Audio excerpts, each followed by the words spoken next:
ಭಾಳ important. Mixed operations on arithmetic and algebraic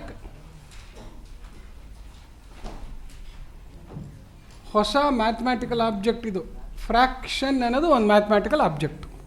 fraction ಅನ್ನೋದು ಒಂದು ಮ್ಯಾಥಮ್ಯಾಟಿಕಲ್ ಆಬ್ಜೆಕ್ಟ್. ಒಂದು ಆಬ್ಜೆಕ್ಟ್ ಅಂತಂದರೆ ಮ್ಯಾಥಮ್ಯಾಟಿಕಲ್ ಆಬ್ಜೆಕ್ಟ್ ಅಂದರೆ ಅದ್ರ ಮೇಲೆ ಮ್ಯಾಥಮ್ಯಾಟಿಕ್ ಆಪ್ರೇಷನ್ಸ್ ಮಾಡ್ಬೋದು ಅಂತ. ಮ್ಯಾಥಮ್ಯಾಟಿಕಲ್ ಆಪ್ರೇಷನ್ಸ್ ಅಂದರೆ ಹೇಳಿದ್ನಲ್ಲ, ಕೂಡೋದು ಕಳೆಯೋದು ಅದೇ ಥರ ಎಲ್ಲ ತೆಗೆಯೋದು. ಇದರಲ್ಲಿ ನೀವು ದೊಡ್ಡ ಹುಡುಗರಾದ್ರಿಂದ, ಸಿಕ್ಕಾಪಟ್ಟೆ ಫುಲ್ ದೊಡ್ಡವರಾದ್ರಿಂದ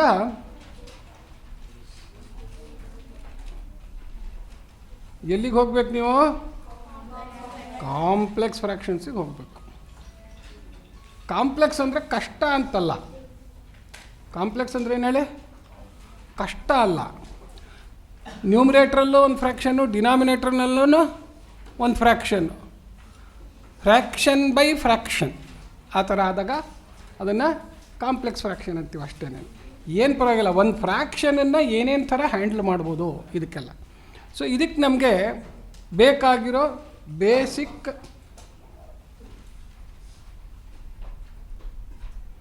ಟೂಲ್ಸ್ ಅಂತ ಹೇಳಿದ್ನಲ್ಲ ಬೆಳಗ್ಗೆ. ಟೂಲ್ಸ್ ಅಂದರೆ ಏನಪ್ಪ ಅಂತಂದರೆ ಏನೇನೆಲ್ಲ ತಿಳ್ಕೊಂಡಿರಬೇಕು ಅಂತ. So basic concepts and tools.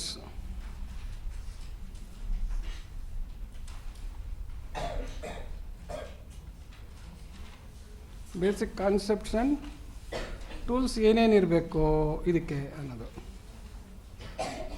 Okay, ಇದಕ್ಕೆ ಏನೇನಿರಬೇಕು ಅಂದರೆ ಫಸ್ಟು ಫ್ರ್ಯಾಕ್ಷನ್ ಅಂದರೆ ಏನು ಅನ್ನೋದನ್ನು ಮೈಂಡಲ್ಲಿ ಇಟ್ಕೋಬೇಕು. ಡಿವಿಷನ್ನು ಇದೆ, ಅದರಲ್ಲೂ ನ್ಯೂಮರೇಟ್ರ್ ಡಿನಾಮಿನೇಟ್ರ್ ಬರುತ್ತೆ, ಮತ್ತು ಫ್ರ್ಯಾಕ್ಷನಲ್ಲೂ ಡಿನಾಮಿನೇಟ್ರ್ ನ್ಯೂಮರೇಟ್ರ್ ಬರುತ್ತಲ್ಲ. ಫ್ರ್ಯಾಕ್ಷನ್ ಅಂದರೆ ಏನು ಸ್ಪೆಷಲ್ಲು ಅನ್ನೋದನ್ನು ತಿಳ್ಕೋಬೇಕು. ಯಾವಾಗಲೂ ಅಳತೆ ಮಾಡೋದ್ರಿಂದ ಗಣಿತ ಶುರು. ಅಳತೆ ಯಾಕೆ ಮಾಡ್ತೀವಿ? ಎಷ್ಟು ಅಂತ ಹೇಳೋಕ್ಕೋಸ್ಕರ ಅಳತೆ ಮಾಡ್ತೀವಿ, ಮೆಷರ್ಮೆಂಟ್ ಅಂಥೇಳಿ. ಸೊ ಅಳತೆ ಮಾಡೋಕ್ಕೆ ಏನು ಮಾಡ್ತೀವಿ? ಒಂದು ಸ್ಟ್ಯಾಂಡರ್ಡ್ ಮೆಷರು, ಇಷ್ಟನ್ನೇ ಇಷ್ಟು ಅಂತ ಇಟ್ಕೊಳ್ಳೋಣ. ಇಷ್ಟುದ್ದ ಇದ್ದರೆ ಸೆಂಟಿಮೀಟ್ರ್, ಇಷ್ಟುದ್ದ ಇದ್ದರೆ ಮೀಟ್ರು, ಇಷ್ಟುದ್ದ ಇದ್ದರೆ ಅಡಿ ಅಂತೆಲ್ಲ ಇಟ್ಕೋತೀವಿ. ಹಾಗೆ ನನಗೆ ಇಷ್ಟು ದಪ್ಪ, ಈ ಭಾರ ಇದ್ದರೆ ಇದು 1 kg, ಈ ಭಾರ ಇದ್ದರೆ 2 kg. ಹಾಗೆ ಡಿಗ್ರಿ ಸೆಂಟಿಗ್ರೇಡು, ನೀರು ಕುದಿಯೋ ಡಿಗ್ರಿಗೆ 100 ಡಿಗ್ರಿ ಅಂತ ಇಟ್ಕೊಳ್ಳೋಣ. ಈ ಥರದ್ದೆಲ್ಲ ಒಂದು ಸ್ಟ್ಯಾಂಡರ್ಡ್ ಯೂನಿಟ್ ಆಫ್ ಮೆಷರ್ ಅಂತ ಇಟ್ಕೊಂಡಿರ್ತೀವಿ. ಏನು ಇಟ್ಕೊಂಡಿರ್ತೀವಿ? Standard unit of measure. ಅಳಿತಾ ಇರ್ತೀರ ನೀವೆಲ್ಲ 1 kg ಬಟ್ಟು 1 kg ಬಟ್ಟು ಎಲ್ಲ ಹಾಕ್ಬಿಟ್ಟು 5 kg 6 kg ಅಂತ ಆಯಿತು. ಉಳಿದಿದ್ದು ಇನ್ನೂ ಸ್ವಲ್ಪ ಅಳಿಬೇಕಾದ್ರೆ 1 kgಕ್ಕಿಂತ ಅದು ತುಂಬ ಕಮ್ಮಿ ಇದೆ. So that means there are measures which are smaller than the measure of a unit. There are measures which are smaller than measure of a unit of measurement. ಆವಾಗ ನಾವೇನು ಮಾಡ್ತೀವಿ? ಆ ಒಂದು ಯೂನಿಟನ್ನೇ ಮತ್ತೆ ಡಿವೈಡ್ ಮಾಡೋದು. 1 kgನ 1000 ಭಾಗ ಮಾಡ್ತೀವಿ, ಗ್ರಾಮ್ ಆಗುತ್ತೆ. 1 ಮೀಟ್ರನ್ನ 100 ಭಾಗ ಮಾಡಿದರೆ ಅದು ಸಣ್ಣ ಭಾಗ 1 ಸೆಂಟಿಮೀಟ್ರ್ ಆಗುತ್ತೆ. ಸೊ ಯಾವುದೇ ಒಂದು ಹೋಲ್ ಯೂನಿಟನ್ನು ನಾವು ಸ್ಮಾಲರ್ ಯೂನಿಟ್ಟಿಗೆ ಮಾಡಬೇಕಾದ್ರೆ we divide it into a required number of smaller units. And ಆ ಸ್ಮಾಲರ್ ಯೂನಿಟನ್ನ ಮತ್ತೆ ಲೆಕ್ಕ ಅದ್ರ ಮೇಲೆ ಮಾಡ್ಬೋದು ಹಾಗೇನೇ. ಸೊ ಆ ಥರ ಹಿಂಗೆ ನಾನು ಬರೆದ್ರೆ ಏನಾಗಿದೆ ಅಂತಂದರೆ ಇಲ್ಲಿ ಯಾವುದೋ ಒಂದು ಯೂನಿಟ್ ಇದೆ, ಅದನ್ನು ನಾನು ಸ್ಮಾಲರ್ ಮಾಡೋಕ್ಕೋಸ್ಕರ ಅದನ್ನು 3 ಸಣ್ಣ ಭಾಗ ಮಾಡಿದೆ ಅಂತ. 1/3 ಅಂತ ಬರೆದ್ರೆ ಏನರ್ಥ? ಒಂದು ಹೋಲ್ ಯೂನಿಟ್ನ 3 ಸ್ಮಾಲರ್ ಭಾಗ ಮಾಡಿದಾಗ each smaller unit is of the same smaller size ಅಂತ. ಈ smaller unit is of the same smaller size ಅಂತ. ಈ 1 ಅನ್ನೋದು ಒಂದು ಸೈಜ್ ಆದಾಗ 1/3 ಅಂತ ಅನ್ನೋದನ್ನು 1/3 is A smaller size. 1/3 is A smaller size. ಈ 2/3 ಅಂತ ಬರೆದಾಗ ಆ ಥರದ್ದು 2 ನಾನು ತೊಗೊಂಡಿದ್ದೀನಿ ಅಂತ. 2/3 ಅಂತ ಬರೆದಾಗ ಏನು ಹೇಳಿ? ಆ ಥರದ್ದು 2 ನಾನು ತೊಗೊಂಡಿದ್ದೀನಿ ಅಂದರೆ I am able to measure 2 smaller 1/3 units ಅಂತ. ಏನಂತ ಹೇಳ್ತೀವಿ? 2 ಸ್ಮಾಲರ್ 1/3 ಯೂನಿಟ್ಸ್ ಅಂತ ಹೇಳ್ಬಿಟ್ಟು. So such smaller measures of unit are called fractions. ಅದಕ್ಕೇನಂತ ಕರಿತೀವಿ? ಅದಕ್ಕೆ ಫ್ರ್ಯಾಕ್ಷನ್ ಅಂತ ಕರಿತೀವಿ. ಸೊ ಆ ಥರ ಫ್ರ್ಯಾಕ್ಷನ್ ಅಂತ ಬರೆದಾಗ 2 ಆಫ್ 1/3 ಈ ಥರದ್ದೆಲ್ಲ ಬರೆಯೋದ್ರ ಬದಲು 2/3 ಅಂತ ಬರೆದಾಗ ಇದು ನ್ಯೂಮರೇಟರು, ಇದು ಡಿನಾಮಿನೇಟರ್. ಅಲ್ಲಿ ನಾವು ಡಿವಿಸರು ಡಿವಿಡೆಂಡು ಅಂತ ಉಪಯೋಗಿಸಿದ್ವಿ. ಇಲ್ಲೇನು ಉಪಯೋಗಿಸ್ತಾ ಇದ್ದೀವಿ? ನ್ಯೂಮರೇಟರು ಡಿನಾಮಿನೇಟರ್. ಸೊ ಇದು ಡಿನಾಮಿನೇಟರ್ ಅಂತಾಯಿತು. ಸೊ ಅದಕ್ಕೋಸ್ಕರ ಇದೊಂದು ಸ್ಪೆಷಲ್ ಆಬ್ಜೆಕ್ಟ್. ಈಗ ಮ್ಯಾಥಮ್ಯಾಟಿಕಲ್ ಆಬ್ಜೆಕ್ಟ್ ನಂಬರ್ ಅಂದರೆ ಹೇಳ್ದಂಗೆ ಇದೊಂದು ಆಬ್ಜೆಕ್ಟ್. ಇದನ್ನು ಫ್ರ್ಯಾಕ್ಷನ್ ಬಾರ್ ಅಂತ ಕರಿತೀವಿ. ಏನಂತ ಕರಿತೀವಿ ಇದಕ್ಕೆ? ಈಗ 2/3/5/6 ಅಂತ ಬರೆದ್ಬಿಟ್ಟು ಅಂತ ಇಟ್ಕೊಳ್ಳಿ. 2/3 ಒಂದು ಫ್ರ್ಯಾಕ್ಷನ್ನಲ್ಲಿ ಮತ್ತೆ ಅದನ್ನು ಇನ್ನೊಂದು ಥರ ಅನದರ್ ಸ್ಮಾಲರ್ ಫ್ರ್ಯಾಕ್ಷನ್ ಮಾಡಿಬಿಟ್ವಿ ಅಂತ. ಇದೇನರ್ಥ ಇವಾಗ? 2/3 ಆಫ್ 1/5/6 ಅಂತ. 2/3 of 1/5/6. So this is known as A complex fraction. ಏನಿದು? ಅಂದರೆ ನ್ಯೂಮರೇಟರು ಒಂದು ಫ್ರ್ಯಾಕ್ಷನ್ನು, ಡಿನಾಮಿನೇಟರನ್ನು ಒಂದು ಫ್ರ್ಯಾಕ್ಷನ್. ಸೊ ಇದರಲ್ಲಿ ಏನಪ್ಪ ಬೇಸಿಕ್ ಕಾನ್ಸೆಪ್ಟ್ ಏನಾಗುತ್ತೆ ಅಂತಂದರೆ, basically fraction in it self involves 2 operations. ಒಂದು ಡಿವಿಷನ್, ಇನ್ನೊಂದು 2 ಆಫ್ ಅಂತ ಬರೆದ್ರೆ ಒಂದು ಮಲ್ಟಿಪ್ಲಿಕೇಶನ್. ಎರಡರದ್ದು ಆಪರೇಷನ್ ಇದೆ. ಸೊ ಅಂಕಿಗಳನ್ನ ಕೂಡಬೇಕಾದ್ರೆ ಒಂದೇ ಥರ ಇರಬೇಕು. They should be like numbers ಅಂತ ಹೇಳಿದ್ವಿ. ಲೈಕ್ ನಂಬರ್ಸ್ ಅಂದರೆ ಏನು? 3 ಅಂತ ಬರೆದಾಗ 4 ಅಂತ ಬರೆದಾಗ 3 + 4 7 ಕೂಡಿದ್ದೀವಿ ಅಂತಂದರೆ ಅದರಲ್ಲೊಂದು ಭಾಳ ಇಮ್ಯಾಜಿನೇಷನನ್ನು ನಾವು ಅಸ್ಯೂಮ್ ಮಾಡ್ಕೊಂಬಿಟ್ಟಿರ್ತೀವಿ. ಏನಪ್ಪ ಅಂದರೆ 3 ಅನ್ನೋದು ಏನು ಅಳತೆ, ಯಾವುದೇ ಒಂದು ಕ್ವಾಂಟಿಟಿ, ಯಾವ ಕ್ವಾಂಟಿಟಿ ಇದೆಯೋ ಆ ಕ್ವಾಂಟಿಟಿ ಏನು ಯೂನಿಟ್ ಆಫ್ ಮೆಷರಿಂದ ಅಳೆದಿದ್ದೀವೋ, 4 ಅನ್ನೋದನ್ನು ಅದೇ ಕ್ವಾಂಟಿಟಿದು ಅದೇ ಯೂನಿಟ್ ಆಫ್ ಮೆಷರಲ್ಲಿ ಅಳೆದಿದ್ದೀವಿ ಅಂತ. 3 kg 4 ಗ್ರಾಮ್ ಕೊಡೋಕ್ಕಾಗತ್ತಾ? ಕೊಡೋಕ್ಕಾಗಲ್ಲ. 3 kg ಅಂದರೆ ಅದು ತೂಕ ಆಗೋಯ್ತು. ಇದು 4 ಗ್ರಾಮ್ ಅಂದರೆ ಸಣ್ಣ ತೂಕ ಆಗೋಯ್ತು. ಅದನ್ನೆರಡೂ ನಾನು ಕೂಡೋಕ್ಕಾಗಲ್ಲ. ಸೊ ಬರೀ 3 + 4 ಅಂತ ಬರೆದಾಗ ಮನಸ್ಸಲ್ಲಿ ಅಂದ್ಕೊಂಬಿಟ್ಟಿರ್ತೀವಿ ಎರಡೂ ಒಂದೇ ಥರ ಅಂತ. ಸೊ ಕೂಡೋದು ಕಳೆಯೋದು ಎಲ್ಲ ಮಾಡ್ಬೇಕಾದ್ರೆ ಒಂದೇ ಥರ ಇರಬೇಕು. ಸೊ ಫ್ರ್ಯಾಕ್ಷನಲ್ಲಿ ಆ ಥರ ಲೈಕ್ ಫ್ರ್ಯಾಕ್ಷನ್ ಅಂದರೆ ಏನು ಅಂತ ಹೇಳ್ಬಿಟ್ಟು. ಸೊ ಲೈಕ್ ಫ್ರ್ಯಾಕ್ಷನ್ಸ್ ಅನ್ನೋದು ಇಂಪಾರ್ಟೆಂಟ್ ಕಾನ್ಸೆಪ್ಟು. ಏನು ಫ್ರ್ಯಾಕ್ಷನು? Like fractions. ಏನಪ್ಪ ಅಂದರೆ fractions of the same denominator. Fractions of the same denominator. ಈಗ ನೋಡಿ ಇಲ್ಲಿ, ಈಗ 2/3 ಇದೆ, 5/6 ಇದೆ. ಇದು ದಿಸ್ ಈಸ್ ಎ 1/3 ಫ್ರ್ಯಾಕ್ಷನ್. ಇದೇನಿದು? 1/3 ಫ್ರ್ಯಾಕ್ಷನ್. ಆ ಫ್ರ್ಯಾಕ್ಷನ್ಗೆ ಒಂದು ಹೆಸರು ಬೇಕಲ್ಲ. ಇದೇನಿದು? It is A 1/3 fraction. ಇದೇನಿದು? 1/6 ಫ್ರ್ಯಾಕ್ಷನ್ ಅಂತ. ಇದೇನಿದು? 6th ಫ್ರ್ಯಾಕ್ಷನ್ ಅಂತ. ಇವೆರಡು ಸೇಮಾ? ಅಲ್ಲ. ಅದೇ ನಾನು ಇನ್ನೊಂದು ಸಪೋಸ್ ಐ ರೈಟ್ ಸೇ 3 ಒಂದು ಕೆಲಸ ಮಾಡೋಣ, 5/12 ಮತ್ತು 7/12 ಅಂತ ಬರಿತೀನಿ ಅಂತ ಇಟ್ಕೊಳ್ಳಿ. ಏನು ಬರ್ಕೊಂಡ್ರೆ? 5/12 12 ಅಂತ ಬರೆದೆ. ಈಗ ಇವೆರಡಕ್ಕೂ ಇದೇನಿದು? ಎರಡಕ್ಕೂ ಬೇಸು ಸೇಮ್ ಇದೆ. So these are like fractions. ಇವೆರಡೇನಿದು? ಇವೆರಡೇನಿದು? Unlike fractions of the different base. ಆದ್ದರಿಂದ these are different fractions. Unlike fractions ಅಥವಾ fractions of different base. Unlike ಅಂತಲೇ ಬರ್ದಿರೋಣ. ಆ್ಯಕ್ಚುಲಿ ಅನ್ಲೈಕ್ ಅನ್ನೋದು ಒಳ್ಳೆ ಟರ್ಮ್ ಅಲ್ಲ, ಇರಲಿ. ಲೈಕ್ಗೆ ಆಪೋಸಿಟ್ ಥರ ನಿಮಗೆ ಇರಲಿ. ಸೊ ನೋಟ್, ಭಾಳ ಇಂಪಾರ್ಟೆಂಟ್ ನೋಟ್ ಏನು? To add and subtract we can only add and subtract. ಈ ಥರ ಬರೆಯೋಣ.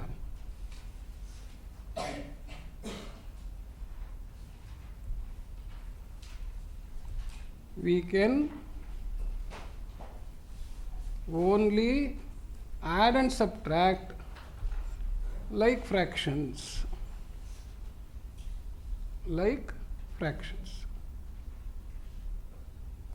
ಅಂದರೆ fractions of the same base. ಅಂದರೆ ಆ್ಯಡು ಸಬ್ಟ್ರ್ಯಾಕ್ಟ್ ಮಾಡ್ಬೇಕಾದ್ರೆ ಒಂದು ಫಸ್ಟ್ ಮರಿ ಕೆಲಸ ಮಾಡಬೇಕು. ಏನು ಕೆಲಸ ಮಾಡಬೇಕು? ಎಲ್ಲ ಫ್ರ್ಯಾಕ್ಷನ್ ಬೇಸೂ ಸೇಮ್ ಬರಬೇಕು. For example, if I have to add 2/3 plus 5/6, ನಂಗೆ ಏನು ಬೇಕು ಇವಾಗ? ಎರಡಕ್ಕೂ ಸೇಮ್ ಬೇಸ್ ಬೇಕು. ಎರಡಕ್ಕೂ ಸೇಮ್ ಬೇಸ್ ಬರ್ಬೇಕಾದ್ರೆ ಯಾವಾಗ್ಲೂ ಯಾವುದು ಬಿಗ್ಗರ್ ಡಿನಾಮಿನೇಟರ್ ಇರುತ್ತಲ್ಲ, ಯಾವುದು ಬಿಗ್ಗರ್ ಡಿನಾಮಿನೇಟರ್, ಆ ಬಿಗ್ಗರ್ ಡಿನಾಮಿನೇಟರ್ ಥರನೇ ಈ ಸ್ಮಾಲರ್ ಡಿನಾಮಿನೇಟರ್ದೂ ಅದಕ್ಕೆ ಬರುತ್ತಾ ಅನ್ನೋ ಥರ ಮಾಡ್ಕೋಬೇಕು. ಸೊ ಇದನ್ನು ನಾವು 2/3 ಇಂಟು 2/2 ಅಂತ ಮಾಡಿದ್ರೆ ನಾನು ಏನಾಗುತ್ತೆ ಕೆಳಗಡೆಗೆ? ಇಲ್ಲೇನಾಯ್ತಿದು 4/6 ಆಯಿತು, ಇದು 5/6 ಆಯಿತು. ಈ 2/2 ಅಂತ ಮಾಡಿದ್ನಲ್ಲ ನಾನು, ಏನಾಗಿದೆ ಹೇಳಿ ಇವಾಗ? Multiply and divide by the same number ಮಾಡಿದಾಗ ಈ 2/3 ಅನ್ನೋದು ಎಷ್ಟಿತ್ತೋ ಅದರದ್ದು ಬೆಲೆ, ವ್ಯಾಲ್ಯೂ ಅಂತ ಹೇಳ್ತೀವಿ. 2/3 ಅನ್ನೋದು ಒಂದು ಸೈಜು. 2/3 ಅನ್ನೋದು ಏನು ಹೇಳಿ? ಅದೊಂದು ಸೈಜು.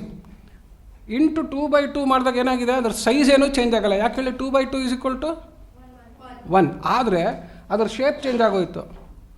ಏನು ಶೇಪ್ ಚೇಂಜ್ ಆಯ್ತು ಹೇಳಿ ಇವಾಗ? ನ್ಯೂಮರೇಟರು 4 ಆಯಿತು, ಡಿನಾಮಿನೇಟ್ರು 6 ಆಯಿತು. ಸೊ ಅವಾಗ ಏನಾಗುತ್ತೆ? ಇದು 1/6 ಫ್ರ್ಯಾಕ್ಷನು, ಇದೂ 1/6 ಫ್ರ್ಯಾಕ್ಷನ್. ಸೊ ಅವಾಗ ನಮಗೆ ಇವೆರಡಕ್ಕೂ ಸೇರಿ ಒಂದೇ ಫ್ರ್ಯಾಕ್ಷನ್ನು ಅಂತ ಬೆಳಗ್ಗೆ ಲೆಕ್ಕ ಮಾಡಿದ್ವಿ ನೋಡಿ. ಡಿವೈಡ್ ಮಾಡ್ಬೇಕಾದ್ರೆ ಒಂದು ಟರ್ಮಿಂದ ಡಿವೈಡ್ ಮಾಡ್ಬೇಕಾದ್ರೆ ಆ ಟರ್ಮ್ ಎಲ್ಲ ಟರ್ಮ್ನೂ ಸೇಮ್ ಡಿವೈಡ್ ಮಾಡ್ತಿತ್ತು ಅಂತ. ಸೊ ಅದು ಈ ಥರ ಬಂದಾಗ ಈ 6 ಅನ್ನೋದು ಏನಾಯ್ತಿದು ಕಾಮನ್, ಅಲ್ಲಿ ಬೇಸ್ ಅಂತ ಕರೆದ್ವಿ, ಇಲ್ಲಿ ಕಾಮನ್ ಡಿನಾಮಿನೇಟರ್ ಅಂತೀವಿ. ಏನಂತೀವಿ ಇದಕ್ಕೆ? ಅಂದರೆ ಎರಡು 1/6 ಫ್ರ್ಯಾಕ್ಷನ್ನು, ಇಲ್ಲಿ 4/1/6 ತೊಗೊಂಡಿದ್ದೀನಿ, ಇಲ್ಲಿ ಇನ್ನೊಂದು 5 ಸೇಮ್ ಫ್ರ್ಯಾಕ್ಷನ್ ತೊಗೊಂಡಿದ್ದೀನಿ ಅಂತ ಕೂಡ್ಬೋದು ನಾನು. ಗೊತ್ತಾಯ್ತಾ?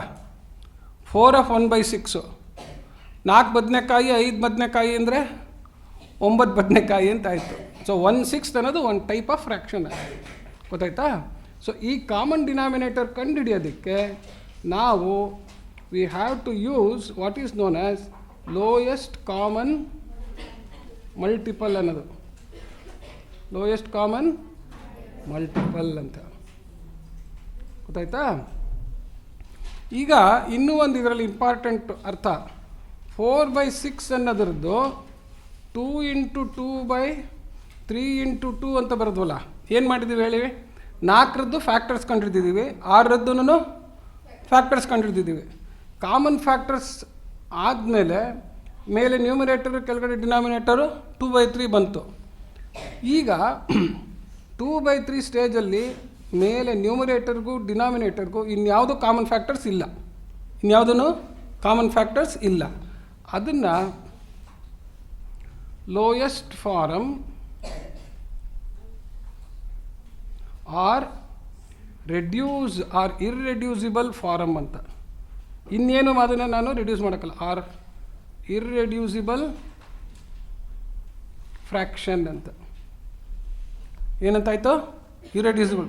ಸೊ ಫ್ರ್ಯಾಕ್ಷನ್ ಕೊಟ್ಟಾಗ ಒಂದು ಲೆಕ್ಕ ಏನಿರುತ್ತಪ್ಪ ಅಂದರೆ ಫ್ರ್ಯಾಕ್ಷನನ್ನು ಅದರದ್ದು ಲೋಯೆಸ್ಟ್ ಫಾರಮಿಗೆ ತರೋದು. ಈ ಫಾರ್ ಎಕ್ಸಾಂಪಲ್ 36/48 ಅಂತಿದೆ. 36/48 ಅಂತ. ಇದನ್ನು ನಾನು 36 ನೋಡಿಲಿ, 2 18 2 9 3 3 ಈ ಥರ ಫ್ಯಾಕ್ಟರ್ಸ್ ಬರಿಬೋದಲ್ವಾ? ಹೌದಾನೆ? 2 2 4 4 3 12 12 3 36 ಹಾಗೆ ಬರಿಬೋದು. ಈ 20 48 2 24 2 12 2 6 2 3 ಹಿಂಗೆ ಬರಿಬೋದು. ಹೌದಾ? ಬರಿಬೋದು ತಾನೆ? ಇವೆಲ್ಲ ಫ್ಯಾಕ್ಟರ್ಸ್ ಆಯಿತು. ಈಗ ಇದರೊಳಗಡೆಗೆ ಯಾವ್ಯಾವ ಫ್ಯಾಕ್ಟ್ರ್ ನೋಡಿ? 2 ಅನ್ನೋದೊಂದು ಫ್ಯಾಕ್ಟರು, 2 2 4 ಅನ್ನೋದೊಂದು ಫ್ಯಾಕ್ಟರು, 4 3 12 ಅನ್ನೋದನ್ನು ಒಂದು ಫ್ಯಾಕ್ಟರ್. ಹೌದಾ? ಎಷ್ಟು ಫ್ಯಾಕ್ಟ್ರ್ ಇದೆ ಮೇಲೆ ನೋಡಿ ಇಲ್ಲಿ? 2 4 6 12 ಇಷ್ಟು ಫ್ಯಾಕ್ಟರ್ಸ್ ಇದೆ. ಹಾಗೆ ಇಲ್ಲೇ ಎಷ್ಟಿದೆ ನೋಡಿ ಇಲ್ಲಿ? 2 4 8 16 ಹಾಗೆ 2 3 6 4 3 12 6 3 18 ಅವೆಲ್ಲ ಫ್ಯಾಕ್ಟರ್ಸು. ಆದರೆ ಇದರಲ್ಲಿ ಎಷ್ಟು ಹೋಯ್ತು ನೋಡಿ, ಅದನ್ನು ಎಷ್ಟು ಕಾಮನ್ ಫ್ಯಾಕ್ಟರ್ ಕ್ಯಾನ್ಸಲ್ ಆಗುತ್ತೆ? 2 2 ಹೋಯಿತು, 2 2 ಹೋಯಿತು. ಆಮೇಲೆ ಯಾವ್ದು ಹೋಗುತ್ತೆ? 1 3 ಇನ್ನೊಂದು 3 ಹೋಗುತ್ತೆ. ಅಂದರೆ ಇಲ್ಲೂ 2 4 4 3 12, ಇಲ್ಲೂ 4 3 12.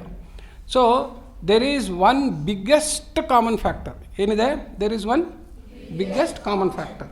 ಸೊ ಅದನ್ನು ನಾವು ದಿಸ್ 12 ಈಸ್ ಕಾಲ್ಡ್, ಅದನ್ನು ನೋಡಿ 12 × 3/12 × 4 ಅಂತಾಯಿತು. ಸೊ ಇದು ಇದೆಯಲ್ಲ, ಇದು this is called highest common factor. ಏನಂತ ಹೇಳ್ತೀವಿ ಇದನ್ನು? ಸೊ ಇದೆಲ್ಲ ನಾನು ಕ್ಲಾಸಲ್ಲಿ ಒಂದು ದೊಡ್ಡ ಸ್ಪೆಷಲ್ ಸಪ್ರೇಟ್ ಕ್ಲಾಸೇ ಮಾಡಿದ್ದೆ, ಫ್ಯಾಕ್ಟರ್ಸ್ ಆ್ಯಂಡ್ ಮಲ್ಟಿಪಲ್ಸ್ ಅಂಥೇಳಿ.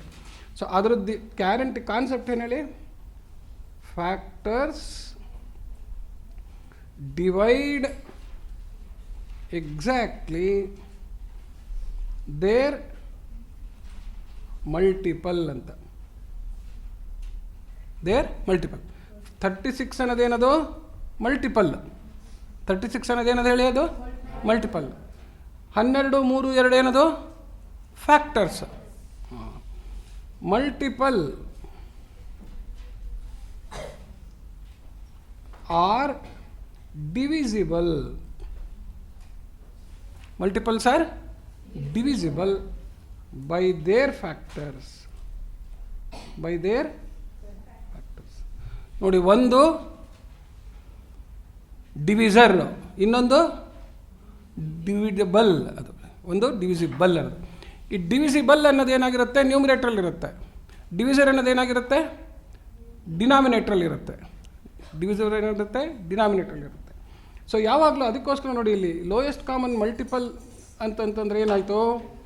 ಮಲ್ಟಿಪಲ್, ಲೋಯೆಸ್ಟ್ ಕಾಮನ್ ಮಲ್ಟಿಪಲ್ ಅಂತಂತಂದರೆ ಈ ಕೊಟ್ಟಿರೋ 3, 6, 2 ಇದೆಯಲ್ಲ, ಇವೆರಡರಿಂದನೂ ಇಟ್ ಶುಡ್ ಬಿ ಡಿವಿಸಿಬಲ್ ಅಂತ. It should be divisible by both 3 and 6 ಅಂತ. ಹಾಗೇನೇ ಹೈಯೆಸ್ಟ್ ಕಾಮನ್ ಫ್ಯಾಕ್ಟರ್ ಅಂತಂದರೆ ಏನು ಹೇಳಿ? It is a factor which can divide both numerator as well as denominator. It can divide both numerator and denominator. So ನಾವು fractions handle ಮಾಡಬೇಕಾದ್ರೆ LCM for addition and subtraction ಬೇಕು, common factors ಕಂಡುಹಿಡಿಯೋದಕ್ಕೆ. ಹಾಗೆಯೇ HCF for simplifying given fraction ಬೇಕು. ಗೊತ್ತಾಯ್ತಾ? So ಇದು important rule. So ಆದ್ದರಿಂದ ಏನಪ್ಪ ಅಂತಂದರೆ,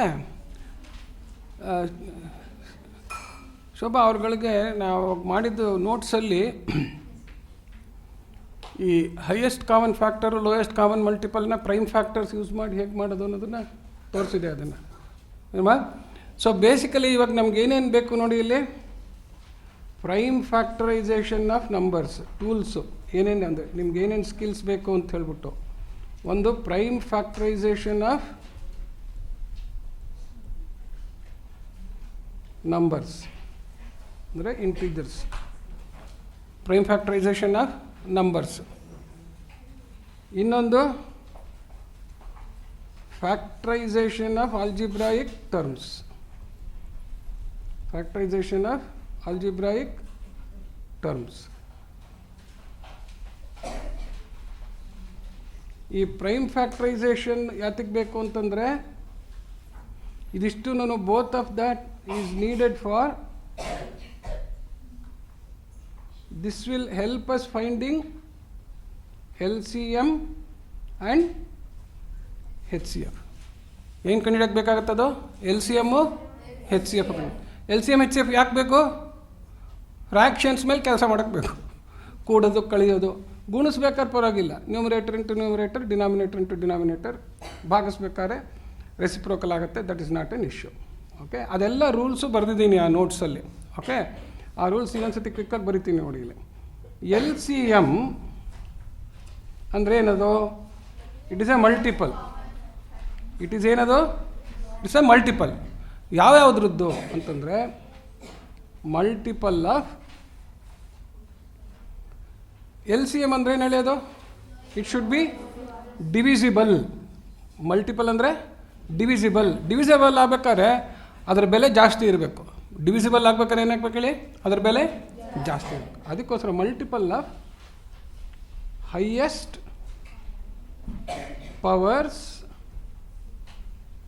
highest powers of all prime factors, all factors, all common prime factors, all common ತಾನೇ ಇರೋ ಕಾಮನ್ ಮಲ್ಟಿಪಲ್ ಅಂದರೆ all common multiple of highest powers of all common prime factors and other prime factors. And other prime factors. ಏನೋ ಬರೆದಿದ್ದಾರೆ ಕತೆ, ಆ ಕತೆ ಹೆಂಗೆ ಅನ್ನೋದು ಲೆಕ್ಕ ಮಾಡಿ ತೋರಿಸ್ತೀನಿ, ಬಟ್ ಇದು ಜ್ಞಾಪಕ ಇಟ್ಕೋಬೇಕು. ಗೊತ್ತಾಯ್ತಾ? ಹಾಗೆ ಹೆಚ್ ಸಿ ಎಫ್ ಹೆಂಗೆ ಕಂಡುಹಿಡಿಯೋದು? ಹೆಚ್ ಸಿ ಎಫ್ ಹೆಂಗೆ?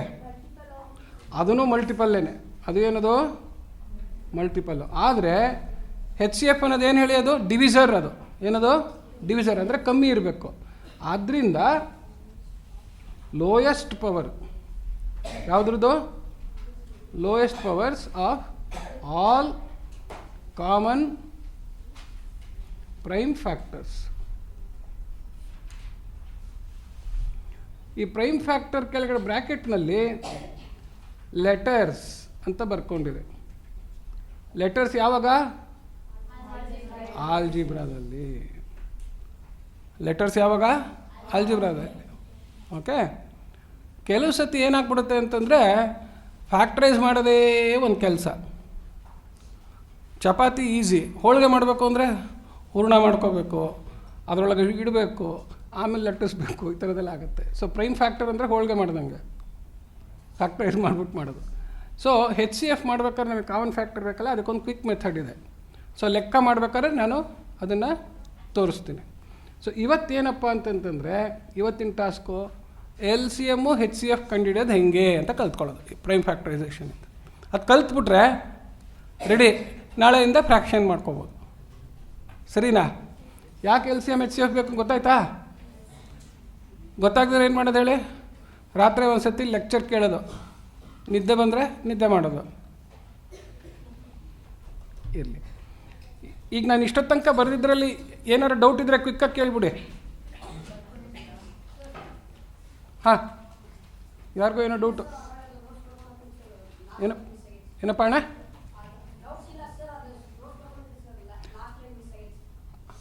ಅಂದರೆ ಇನ್ನೊಂದು ದೊಡ್ಡಕ್ಕೆ ಬರೀಬೇಕು ಅಂತನಾ? ಹೌದಾ? ಇದನ್ನು ಒಂದು ಕೆಲಸ ಮಾಡ್ತೀನಿ ಫ್ರೆಂಡು, ನಿನಗೆ ಪಿ ಡಿ ಎಫ್ ಥರ ಕಳಿಸ್ಬಿಟ್ರೆ ಹೋಗಲ್ಲ ಪಾಪ ಅವ್ರಿಗೀಗ. ಕೇಳ್ಕೊತಾ ಬರ್ಕೋಬೇಕಲ್ವಾ? ಇದೇನು ಪರವಾಗಿಲ್ಲ, ಇದನ್ನು ನೀನು ನಾನು ಲೆಕ್ಕ ಮಾಡೋದು ತೋರಿಸ್ತೀನಲ್ಲ, ಅದನ್ನು ಬರ್ಕೋ.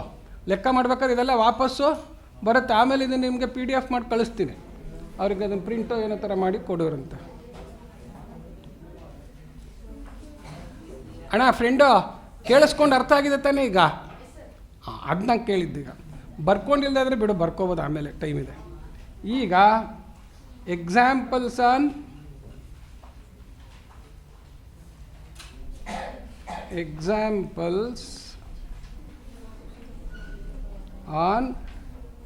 reducing given fraction to lowest form.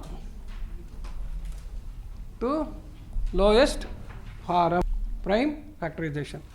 ಇದರಲ್ಲಿ ಒಂದು ಸ್ಟ್ಯಾಂಡರ್ಡ್ ಲಾ ಆಫ್ ಅರ್ಥಮೆಟಿಕ್ ಅಂಥೇಳಿ, that is the most important law of arithmetic. ಅಂದರೆ ಎವ್ರಿ ನಂಬರ್, ಅಂದರೆ ಎವ್ರಿ ಇಂಟೀಜರ್ ಅಂದರೆ ಮೈನಸ್ಸು ಪ್ಲಸ್ಸು ಅಂತ ಹೇಳ್ಬಿಟ್ಟು, ಸೊ ಆ ಮೈನಸ್ಸನ್ನು ನಾವು ಲೆಕ್ಕಕ್ಕೆ ಇಟ್ಕೊಳ್ಳೋದು ಬೇಡ ಇವಾಗ. ಎವ್ರಿ ಇಂಟೀಜರ್ ಅಂದರೆ every whole number can be converted into multiple of powers of prime factors ಅಂತ. ಎಲ್ಲ ನಂಬರ್ನ ನಾವೇನು ಮಾಡ್ಬೋದು? We can express it as multiple of. Multiple ಅಂದರೆ ಏನು ಹೇಳಿ? ಫ್ಯಾಕ್ಟರ್ಸಿಂದ ಎಲ್ಲ ಗುಣಿಸ್ತೀವಲ್ಲ ನಾವು. ಇವಾಗ 16 ಅಂತಂತಂದರೆ 4 4 16 ಅಂತ. 16 ಈಸ್ ಮಲ್ಟಿಪಲ್, 4 ಎಲ್ಲ factors. So multiple of powers of prime numbers, prime factors ಅಂತೇಳಿ. ಈಗ ನೋಡಿ, ಆ ಪ್ರೈಮ್ ಫ್ಯಾಕ್ಟರ್ಸ್ ಕಂಡುಹಿಡಿಯೋದಕ್ಕೆ ಏನು ಮಾಡಬೇಕು ಅಂದರೆ, ಇದಕ್ಕೆ ಡಿವಿಸಿಬಿಲಿಟಿ ರೂಲ್ಸ್ ಏನು ಬರಬೇಕು? ಡಿವಿಸಿಬಿಲಿಟಿ. 2ರಿಂದ ಆಗತ್ತಾ ಇಲ್ವಾ, 3ರಿಂದ ಆಗುತ್ತಾ ಇಲ್ವಾ, 4ರಿಂದ ಆಗತ್ತಾ ಇಲ್ವಾ, ಇದೆಲ್ಲ ಗೊತ್ತಿರಬೇಕು. ಓಕೆ.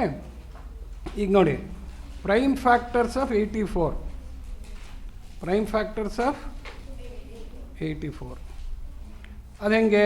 84 ಅಂತ ಬರ್ಕೊಳ್ಳೋದು. ಈಗ ನೋಡಿ, ಇಲ್ಲಿ ಯೂನಿಟ್ ಪ್ಲೇಸ್ನಲ್ಲಿ ಇರೋ ನಂಬರು ಈವನ್ ನಂಬರ್ ಇದ್ದರೆ 2ರಿಂದ ಶುರು ಮಾಡಬೇಕು. ಯಾಕೆ? A number is divisible by 2 if the number in the unit place is even ಅಂತ. ಈವನ್ ಅಂದರೆ ಏನು ಹೇಳಿ? ನಂಬರ್ಸ್ ಡಿವಿಸಿಬಲ್ ಬೈ 2 ಅನ್ನೋದಕ್ಕೆ ಈವನ್ ನಂಬರ್ ಅಂತೀವಿ. Number which is not divisible by 2 ಅನ್ನೋದಕ್ಕೆ ಆಡ್ ನಂಬರ್ ಅಂತ ಹೇಳ್ತೀವಿ. ಸೊ ಈವನ್ ನಂಬರ್ ಇದ್ದರೆ ಅದನ್ನು ಹಾಕ್ಕೊಳ್ಳೋದು. 2 4 8, 2 4. ಡಿವಿಷನ್ ಯಾಕೆ ಬರಬೇಕು ಅಂತ ಗೊತ್ತಾಯ್ತಾ? ಡಿವಿಷನ್ ಯಾಕೆ ಬರ್ಬೇಕು ಹೇಳಿ? ಫ್ಯಾಕ್ಟ್ರೈಸ್ ಮಾಡೋಕ್ಕೆ ಅದು ಬೇಕು ನನಗೆ. ಈಗ ಮತ್ತೆ 42 ಅಂದರೆ 2 ಅನ್ನೋದು ಏನು ಹೇಳಿ? ಅದೂ ಈವನ್ ಡಿಜಿಟು. ಮತ್ತೆ 2ರಿಂದ 21 ಅಂತ. 21 ಬಂದ ತಕ್ಷಣ ಮಗ್ಗಿ ಯೋಚನೆ ಮಾಡಬೇಕು. 3 ಮಗ್ಗಿ ಅಲ್ಲ, ಫಸ್ಟ್ 2 ಆದ ತಕ್ಷಣ ನೆಕ್ಸ್ಟ್ ಪ್ರೈಮ್ ನಂಬರ್ ಯಾರು? 3 ಮಗ್ಗಿನಲ್ಲಿ ಎಲ್ಲಿ ಬರುತ್ತೆ ಅಂತ ನೋಡೋದು. ಆ ಥರ ಬರ್ಕೊಂಡ್ರೆ ನನಗೆ ಸೊ 84 ಈಸ್ ಈಕ್ವಲ್ ಟು ನೋಡಿ 2 ಸ್ಕ್ವೇರ್ಡ್ ಇಂಟು 3 ಇಂಟು 7 ಅಂತ. So 84 is written now as a what? Multiple of, ನೋಡಿ ಇಲ್ಲಿ 2 ಅನ್ನೋದು ಪ್ರೈಮ್ ನಂಬರು, 3 ಅನ್ನೋದು ಪ್ರೈಮ್ ನಂಬರು, 7 ಅನ್ನೋದು ಪ್ರೈಮ್ ನಂಬರ್. 2 ಸ್ಕ್ವೇರ್ಡ್ ಅಂತಿದೆ, ಪವರ್ ಆಫ್ ಪ್ರೈಮ್ ನಂಬರ್ ಆಯಿತು. So 84 now is expressed as a multiple of powers of prime factors. Powers of prime factors ಗೊತ್ತಾಯ್ತಾ? ಹಾಗೇನೇ prime factors of 132 ಮಾಡೋದು. 132 ಬಂತು. 132 ಬಂದಮೇಲೆ ಏನು ಮಾಡೋದು ನೋಡಿ ಇಲ್ಲಿ 2. ಯಾಕೆ? 2 ಅನ್ನೋದು ಈವನ್ ನಂಬರು. 2 6 12, 2 6 12. ಮತ್ತೆ 6 ಅನ್ನೋದು ಈವನ್ ನಂಬರು. ಮತ್ತೆ 2ರಿಂದ 2 3 6, 2 3. ನೆಕ್ಸ್ಟ್ 33 ಬಂತು. 3ರಿಂದ ನೆಕ್ಸ್ಟ್ ಪ್ರೈಮ್ ನಂಬರ್ 3 11. 11 ಬಂದ ತಕ್ಷಣ ಪ್ರೈಮ್ ನಂಬರ್ ಅದು, ಹೌದಾ? ಮತ್ತಿನ್ಯಾವುದು ಫ್ಯಾಕ್ಟರ್ಸ್ ಇಲ್ಲ. ಪ್ರೈಮ್ ನಂಬರ್ ಲಾಸ್ಟ್ ಬಂದ ತಕ್ಷಣ ಅದರದ್ದು ಫ್ಯಾಕ್ಟರ್ಸ್ ಮುಗಿದೋಯ್ತು. ಸೊ ಈಸ್ ಈಕ್ವಲ್ ಟು ಏನಾಯಿತು? 2 ಸ್ಕ್ವೇರ್ಡ್ ಇಂಟು 3 ಇಂಟು 11 ಆಯಿತು. ಗೊತ್ತಾಯ್ತಾ? ಸೊ ಈಗ HCF ಅಂದ್ರೇನು? HCF is equal to multiple of ಏನು? ಮಲ್ಟಿಪಲ್ ಆಫ್ ಫ್ಯಾಕ್ಟರ್ಸ್ ಬರ್ಬೇಕಾರೆ ಲೋಯೆಸ್ಟ್ ಪವರ್ ಆಫ್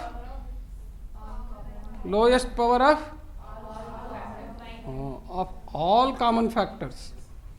ಸೊ ಈಗ common prime factors first prime factor ಯಾರ್ಯಾರು ಅಂತ ಇಟ್ಕೊಳ್ಳೋದು. ಇಲ್ಲೂ 2 ಅನ್ನೋದಿದೆ, ಇಲ್ಲೂ 2 ಇದೆ, ಇಲ್ಲಿ 3 ಇದೆ, 3 ಇದೆ. So 2 and 3 are common factors. Lowest power of 2 ಯಾವುದು? ಇಲ್ಲೂ 2 ಸ್ಕ್ವೇರ್ ಇದೆ, ಇಲ್ಲೂ 2 ಸ್ಕ್ವೇರ್ ಇದೆ. ಸೊ ಒಂದು ಕಾಮನ್ ಫ್ಯಾಕ್ಟರು ಅದ್ರದ್ದು ಲೋಯೆಸ್ಟ್ ಪವರು 2 ಸ್ಕ್ವೇರ್ಡ್ ಆಯಿತು. ಇನ್ನೊಂದು ಕಾಮನ್ ಫ್ಯಾಕ್ಟರ್ ಹೇಳಿದ್ದಾರೆ 3. ಸೊ ಅದರಲ್ಲೂ ಲೋಯೆಸ್ಟ್ ಪವರ್ ಯಾವುದು? 3 to the power of 1, ಅದೇನೇ ಕಾಮನ್ ಫ್ಯಾಕ್ಟ್ರು. 7 ಬೇರೆ ಫ್ಯಾಕ್ಟ್ರು, 11 ಬೇರೆ ಫ್ಯಾಕ್ಟ್ರು. ಸೊ ಈಗ therefore this is equal to ಎಷ್ಟು ಬಂತು? HCF is equal to 12. ಗೊತ್ತಾಯ್ತಾ? So this is one of the ways. Quicker method ಅಂತ ಹೇಳ್ಬಿಟ್ಟು ಅನದರ್ ಆಲ್ಟರ್ನೇಟ್ ಮೆಥಡ್. ಕೆಲವು ಸತಿ ಏನಾಗುತ್ತೆ ಅಂತಂದರೆ ತುಂಬ ದೊಡ್ಡ ಅಂಕೆ ಇದ್ದಾಗ ಪ್ರೈಮ್ ಫ್ಯಾಕ್ಟರ್ಸ್ ಮಾಡೋದೇ ದೊಡ್ಡ ಕೆಲಸ ಆಗೋಗ್ಬಿಡುತ್ತೆ, ಹೌದಾ? ಪ್ರೈಮ್ ಫ್ಯಾಕ್ಟರ್ಸ್ ಮಾಡೋದು ಏನಾಗುತ್ತೆ ಹೇಳಿ? ದೊಡ್ಡ ಕೆಲಸ ಆಗುತ್ತೆ. ಇನ್ನೇನಾರು ಚಿಕ್ಕದಾಗಿ ಮಾಡೋಕ್ಕಾಗತ್ತಾ ಅಂತ ಹೇಳ್ಬಿಟ್ಟು 2 ನಂಬರ್ ಕೊಟ್ಟಿರ್ತಾರಲ್ಲ, 84 132. ಅದರಲ್ಲಿ ದೊಡ್ಡ ನಂಬರ್ ಇದೆಯಲ್ಲ 132ನ್ನ ಚಿಕ್ಕ ನಂಬರಿಂದ ಶುರು ಮಾಡೋದು ಭಾಗಿಸೋಕ್ಕೆ. ಹೇಳಿದ್ ಗೊತ್ತಾಗ್ತಾ ಇದೆಯಾ? This is what is known as a successive division method. So bigger of the two numbers, ಇದು smaller of the 2 numbers. So ಈಗ 84 132 ಅಂತಂತಂದರೆ 84 2 ಅಂತಂದರೆ 168 ಆಗ್ಬಿಡುತ್ತಲ್ವಾ? ಸೊ 1 ಟೈಮ್ ಹೋಗುತ್ತೆ 84. ಸೊ ಕಳೆದ್ರೆ ಎಷ್ಟು ಬರುತ್ತೆ? 12 ಹಾಕಿದ್ರೆ 8, 12 8 ಹೋದರೆ ಎಷ್ಟು? 4. ಈಗ ಇದನ್ನು ಡಿವಿಸರ್ ಮಾಡಿಕೊಂಡು ಹಿಂದಿಂದಿತ್ತಲ್ಲ ಅದನ್ನು ಡಿವಿಡೆಂಡ್ ಮಾಡ್ಕೊಳ್ಳೋದು. ಇದು new dividend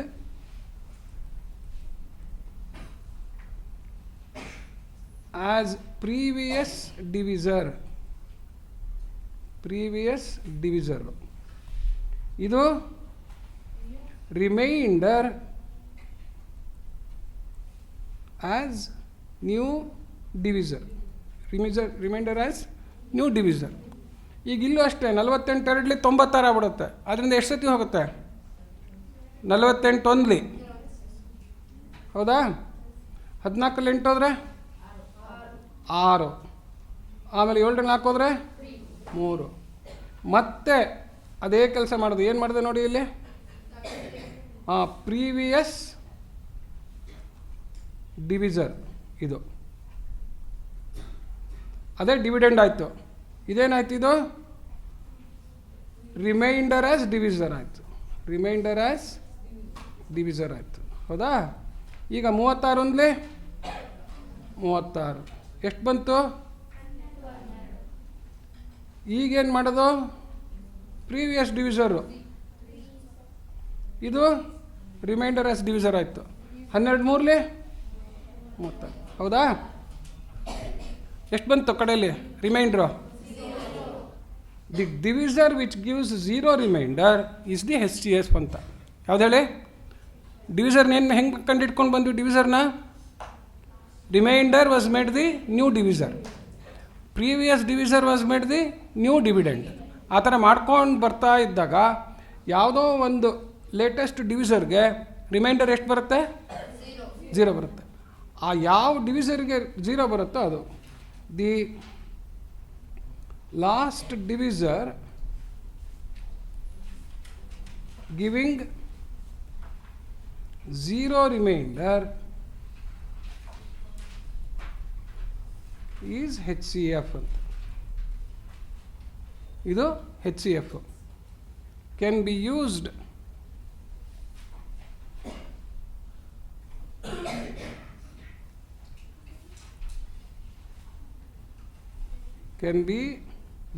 for big number problems. Big number problems. ಗೊತ್ತಾಯ್ತಾ? ನೋಡಿ, ಇವಾಗ ಏನೇನು ಮ್ಯಾಥಮ್ಯಾಟಿಕಲ್ ಆಪರೇಷನ್ಸ್ ಮಾಡಿದ್ರಿ HCF ಅಲ್ಲಿ? Prime factorisation and then finding multiple of the prime factors, common prime factors, highest powers of common factors ಮಾಡ್ತಾರೆ. ಅದು ಒಂದು ಮೆಥಡ್. ಇನ್ನೊಂದು ಮೆಥಡಲ್ಲಿ ಏನು ಮಾಡಿದ್ರಿ? Successive division. ಹೆಂಗೆ ಮಾಡಿದ್ರಿ successive division? Every time previous divisor becomes dividend, remainder becomes the divisor. ಆ ಥರ ಮಾಡ್ಕೊಂಡು ಹೋಗೋದು. ಆಯ್ತಾ? ಲೆಕ್ಕ ಮಾಡ್ತೀರಾ ಇವಾಗ? ಹಾಂ, ಬರ್ಕೋತೀರಾ ಇದನ್ನು? ಹಾಂ, ಇನ್ನೊಂದ್ಸತಿ ಹೇಳ್ಬೇಕಾ?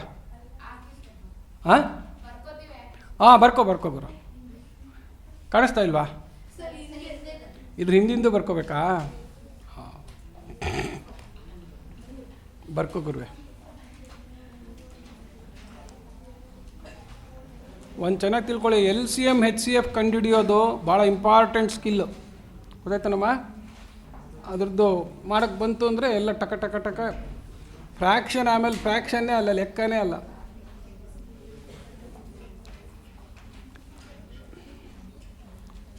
ಇವ್ರ ಸ್ಕೂಲ್ ಸಿಲೆಬಸ್ಸಲ್ಲಿ 10th ಸ್ಟ್ಯಾಂಡರ್ಡ್ ಪ್ರೈಮ್ ಫ್ಯಾಕ್ಟರೈಸೇಷನ್ನು, ಅಲ್ಲಿ HCF ಈ ಥರ ಕಂಡುಹಿಡಿ, ಈ ಥರ ಅಲ್ಲೆಲ್ಲೋ ಏನೇನೋ ಮಾಡಿಬಿಟ್ಟಿರ್ತಾರೆ. ಅದು that is where students will have the problem.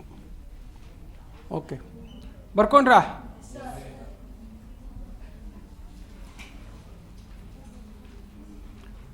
ಹಾಂ,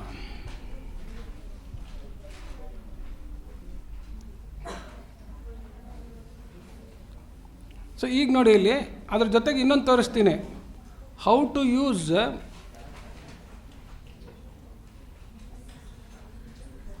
using HCF to reduce given fraction ಎಲ್ಲ ಒಟ್ಟಿಗೆ ಮಾಡೋರಂತೆ. ಟು ಲೋಯೆಸ್ಟ್ ಟರ್ಮ್ಸ್ ಲೋಯೆಸ್ಟ್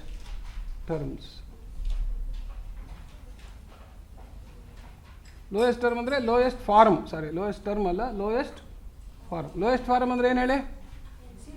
ನ್ಯೂಮರೇಟರ್ಗೂ ಡಿನಾಮಿನೇಟರ್ಗೂ ಇನ್ಯಾವುದೋ ಕಾಮನ್ ಫ್ಯಾಕ್ಟರ್ ಇಲ್ಲ ಅಂಥವಾಗ ಅದಕ್ಕೇನು ಹೇಳ್ತೀವಿ ಅಂತಂದರೆ they are called relative primes ಅಂತ.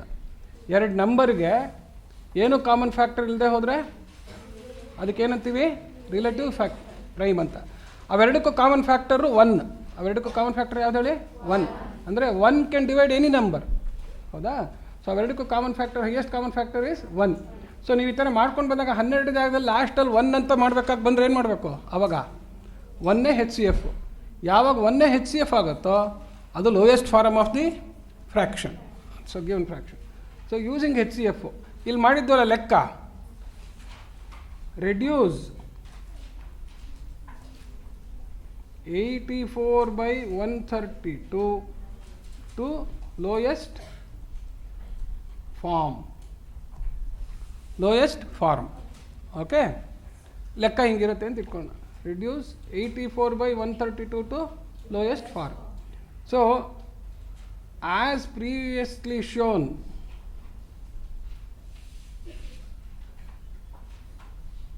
Twelve is H C F. ಹೌದಾ? ಅಂದರೆ ಹೆಚ್ ಸಿ ಎಫ್ ಒಂದು ಕಂಡುಹಿಡ್ಕೊಳ್ಳೋದು ಒಂದು ಸ್ಟೆಪ್ ಏನು ಹೇಳಿ? H C F ಕಂಡುಹಿಡ್ಕೊಳ್ಳೋದು.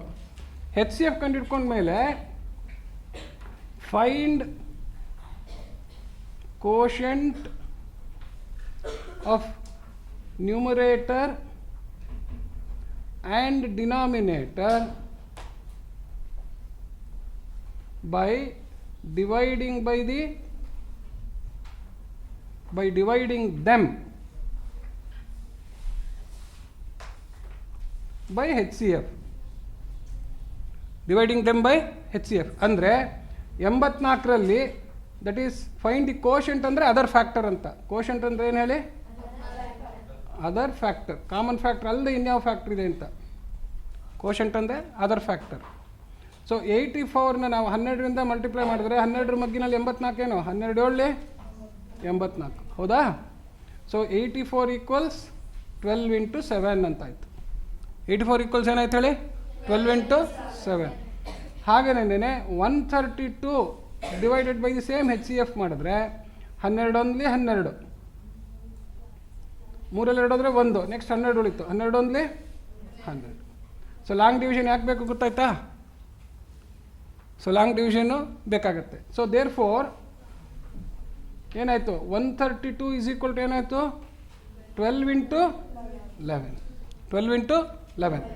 There four 84/132 equals 12 into 7 divided by 12 into 11 ಆಯಿತು. 12 ಇಂಟು 7 ಬೈ 12 ಇಂಟು 11 ಆಯಿತು. ಸೊ ಏನಾಯ್ತು ಇವಾಗ? ಕಾಮನ್ ಫ್ಯಾಕ್ಟರ್ ನ್ಯೂಮರೇಟ್ರು ಕೆಳಗಡೆ ಡಿನಾಮಿನೇಟ್ರ್ ಇದ್ರೆ ಏನಾಯ್ತದು? ಕ್ಯಾನ್ಸಲ್ ಆಯಿತು. So H C F by H C F cancel ಆಗಿಬಿಡುತ್ತೆ, ಒಂದು ಅದರ್ ಫ್ಯಾಕ್ಟರ್ ಮಾತ್ರ ಉಳ್ಕೊಳ್ಳುತ್ತೆ. ಆವಾಗ ನೋಡಿ ಇಲ್ಲಿ 7/11ಕ್ಕೆ are there any common factors between 7 and 11? ಇದ್ದಿದ್ರೆ ಸಿಕ್ಕಾಕೊಂಡ್ಬಿಟ್ಟಿದ್ರು ಮುಂಚೆನೇ. ಹೌದಾ? ಇಲ್ಲ ಈಗ. So this is the lowest form and hence the answer. So 7/11 is the lowest form of the fraction. ಅರ್ಥ ಆಯ್ತಾ ಎಲ್ರಿಗೂ?